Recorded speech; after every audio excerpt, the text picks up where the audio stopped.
Hello, you guys. This is Josh Vision, and I'm here to give my season 1, episode 7 review of The Witcher. So, the episode, this title is Before the Fall, and this episode was awesome. For one, we find out that The Witcher was actually there in Cintra from the beginning of the episode. We find out that he actually returned to Cintra mainly due to the fact that he was able to oversee the Nilfgaardian army approaching the kingdom of Cintra. So we see him meet up with the Queen Calanthe's main sorcerer, essentially, and they basically what's the word? They basically talk about the year what's been going on essentially for the past 12 years or so. For one, the Witcher assumed that the child that Pavetta was going to have was a boy. Obviously, that wasn't the case, as the sorcerer tells him that it was actually a girl, and her name is Ciri. Another thing we find out is that Pavetta actually died alongside her husband in a shipwreck, essentially, or like basically they drowned, in the sea. And we also kind of peeped, actually, early episode, the fact that Queen Calanthe tried to send 8 assassins to kill the Witcher. But he was able to basically get a hold of the sorcerer and kind of use him as leverage and was able to escape with the sorcerer.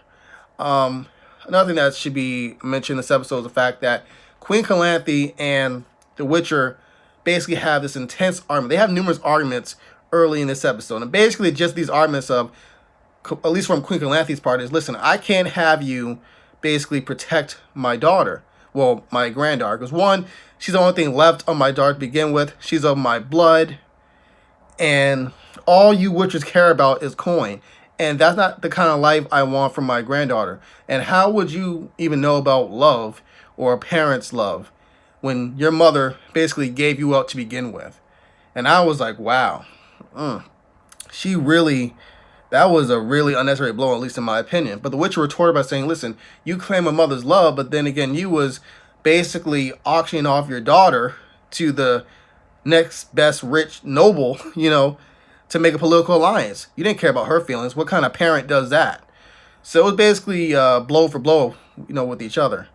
After that, we basically had the Witcher speak with the Queen's husband. And he mentions the fact that the Witcher never saw basically the brokenness of the Queen after Pavetta died. How she would wake up in the night in a cold sweat, breaking down in tears, yelling Pavetta's name, and that Pavetta really hasn't recovered from her daughter's death. And despite hearing this, the Witcher's like, you know what? I understand where you're coming from. I can understand to a certain extent how she feels. But either way, the Queen is wrong. And if Ciri is in danger and the Nilfgaardians find a way to get close to the castle, I'm going to have to do what I have to do to protect Ciri. And the guy's like, well, I understand. And basically, he kind of caged, the Witcher, essentially. And then the next thing, we see that the Witcher is actually in some type of jail, essentially. Another thing that happened in this episode is the fact that Yennefer returns back to her old stomping grounds, her old magical school. And that's where I believe she meets up with her old lover, Istrid. And they kind of go back where they talk about their old love from the past. And I believe Yennefer tries to convince Istrid to get back together. But Istrid's like, listen, I love you, I care for you, but I don't want to get back with you. They also talk about basically the pros and cons of Nilfgaardian, essentially. And even though Istrid will admit that he finds them to be kind of weird and really religious, they actually, unlike other kingdoms, allow their people, including the peasants and the poor, to actually be well fed, essentially, which I found to be interesting.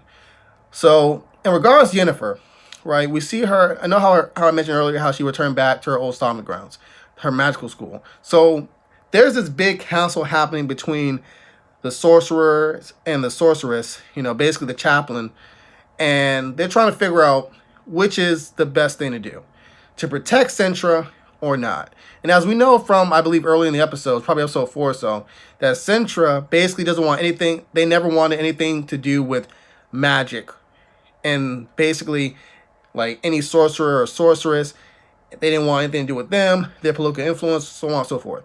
So, I believe Stradbroke was like, listen, who cares if Cintra gets destroyed?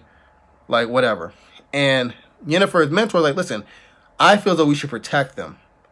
So we find out that Priscilla, I believe her name is. If I'm wrong, just write down below in the comments. We find out essentially that she was the one that basically is the reason why Nilfgaardian has gone so strong over the past decades, and why they're even able to pose as such a threat towards Central to begin with. And it's ironic because Yennefer was supposed to be the mage of Nilfgaardian if she did not basically do her own gig, basically become a rebel, got her enchantment, and basically blaze her own path. So that's kind of ironic. And I feel though in this episode is all about like the effect of your choices, the consequences of your choices. Because if you think about it, maybe if Yennefer was the mage for Nilfgaardian, Central would not be in trouble and Ciri wouldn't be on the run. If Queen Calanthe actually let the Witcher protect her daughter, her granddaughter, maybe the fall of Central wouldn't have happened. Maybe it still would have been stable. Then again, you could also claim that, well, if the Witcher actually stayed and said screw, Calanthe's banishment from the kingdom for the past 12 years or so, that maybe Central would still be standing. It's just funny how everything connects in the story, despite all the time differences, the present, past, future, all that crap. Like, the effect of your choices, especially in this series, is just very interesting to me. Now, we basically get kind of like a flashback of episode 1, in which Calanthe, who's gravely injured, basically from wounds to her stomach. We see her basically preparing Ciri to leave, as well as speaking with her main sorcerer about the whereabouts of the Witcher. So we see the Witcher in the jail cell. We see him basically get the keys from the guard after knocking him out. And we see him basically on his way to find and get Ciri.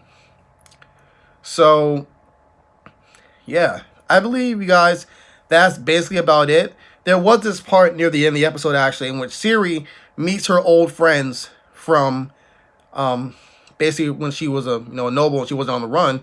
Her old friends we met in the beginning of the first episode. So another thing that should be talked about, actually, is the fact that Queen Calanthe tried to trick the Witcher, actually. She tried to use one of Ciri's friends as kind of like a doppelganger, kind of like a substitute, in order to make sure that Ciri stayed within the kingdom by making the Witcher think that that was Ciri he was bringing along with him to protect, essentially. But the Witcher was there. He caught on to the plan when he saw that Ciri was actually outside playing with her friends, her commoner friends, actually, and that the girl who was supposedly to pretend to be Ciri said, well, I gotta go now. I gotta basically, take your place, essentially.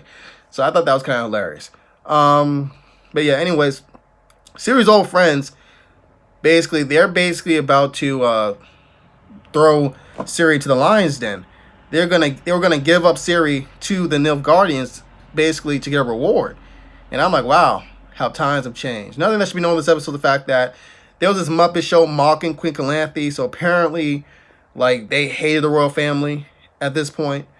The people, at least. What else? And that Ciri went to this weird, trance in which she mentioned about swords and axes are coming soon. And she also did that scream, which we all know she inherited from her mother. So that's all I remember from this episode, you guys. If I missed anything, please write some comments down below. I'm about to get ready to watch the season finale of The Witcher. Thank you guys for watching, and I'll have the next video review out for you guys soon. I'll give this episode definitely a 9.5 out of 10. Thank you guys for watching. Adios.